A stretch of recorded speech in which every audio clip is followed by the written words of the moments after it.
Selamat sore Bapak Ibu, Saudara-saudari yang dikasihi Tuhan.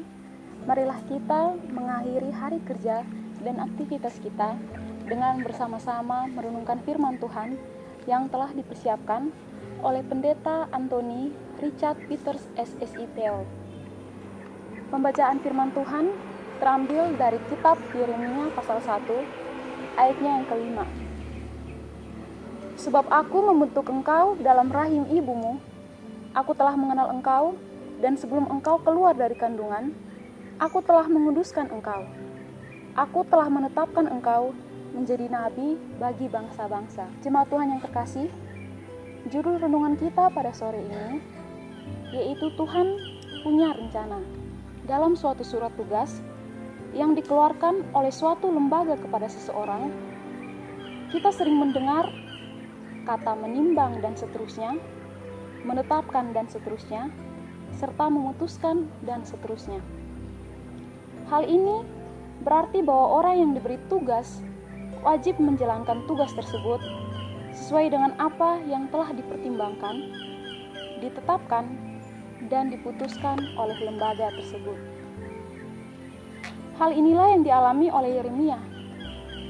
Sebelum Yeremia lahir, Tuhan sudah memanggil, menetapkan, serta memutuskan apa yang menjadi tugas Yeremia nantinya. Yeremia dipanggil oleh Allah dan ditetapkan olehnya menjadi nabi untuk melawan umat Allah yang terpengaruh oleh cara hidup bangsa-bangsa asing, dan mereka juga melakukan penyembahan berhala. Allah memanggil dan menugaskan Yeremia untuk mengingatkan serta menegur mereka supaya mereka bertobat. Namun tugas ini tidak begitu saja diterima oleh Yeremia. Dia sempat protes kepada Tuhan dengan alasan bahwa dia masih muda dan tidak pandai dalam berbicara. Tetapi Tuhan Allah menjamin penyertaannya bersama Yeremia dan bahkan menempatkan firman Tuhan dalam mulutnya supaya Yeremia dapat menyampaikan maksud Allah. Ini berarti bahwa Yeremia tidak hanya dipilih, tetapi Yeremia juga dibentuk oleh Allah untuk melakukan tugasnya, dan Tuhan juga hadir serta membimbing Yeremia sehingga dia bisa menjadi alat Tuhan untuk menyampaikan kehendaknya kepada dunia.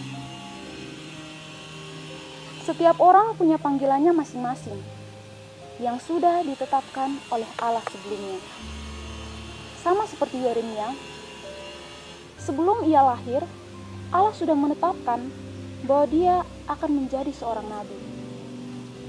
Sebagaimana Allah memiliki rencana hidup bagi Yeremia, demikian pula Allah mempunyai rencana hidup bagi setiap orang yang percaya kepadanya.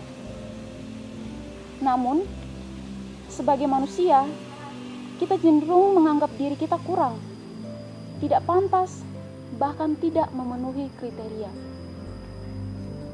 Belajar dari kisah Yeremia, marilah kita membuka diri pada tuntunan dan penyertaan Tuhan, sehingga kita dapat menjalankan tugas dan panggilannya dimanapun kita berada.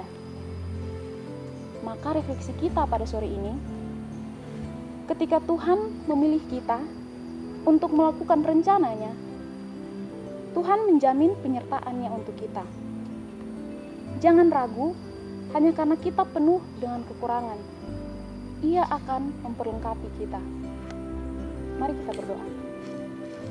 Ya Tuhan, Tuhan yang baik, terima kasih untuk perenungan firman-Mu yang telah diperdengarkan bagi kami semua.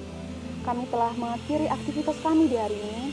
Kiranya Tuhan memberkati kami, menyertai kami, seperti Tuhan memberkati dan menyertai Yeremia. Tuhan, kami serahkan hidup kami ke dalam tangan pengasihan-Mu. Amin.